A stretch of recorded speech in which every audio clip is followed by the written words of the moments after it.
আসসালামু আলাইকুম এভরিওয়ান। আজকে আমরা এই ম্যাথের সমাধান দেখব। আমাদের এই চ্যানেল আপনাদের জন্য বিভিন্ন চাকরির পরীক্ষার বিভিন্ন ম্যাথের সমাধানের ভিডিও চলছে।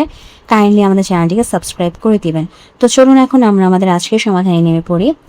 এখানে বলা আছে যে সুষম ষড়ভুজের কোনো একটি বাহুকে বর্ধিত করলে উৎপন্ন বহিস্থ কোণের পরিমাণ কত ডিগ্রি।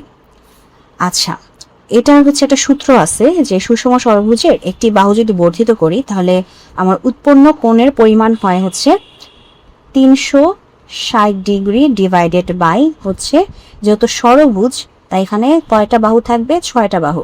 সেই 6 দিয়ে আমি ভাগ করে দিব, মানে 360 ডিগ্রিকে আমি 6 দিয়ে ভাগ দিয়ে দিব, তাহলে কত আসতেছে আমাদের 60 ডিগ্রি। আর এটাই আমাদের আজকের প্রশ্নের সমাধান।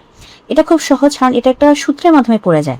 মাথায় রাখবেন যে সুষম ষড়ভুজের যদি একটি বাহুকে বর্ধিত করি, এটাই আমাদের মুখস্থ রাখতে হবে যে সুষম ষড়ভুজের যদি একটি বাহুকে বর্ধিত করি তাহলে যে বহিস্থ কোণটা উৎপন্ন হবে সেটার মান আমরা কিভাবে পাবো, সেটার মান পাবো আমরা 360 ডিগ্রিকে, যেহেতু সুষম ষড়ভুজের বাহু 6টা, তাই 360 ডিগ্রিকে যদি আমরা 6 দিয়ে ভাগ দিই তাহলে যে কোণটা বের হয়ে আসবে সেটাই আমাদের ওই বহিস্থ কোণের পরিমাপ।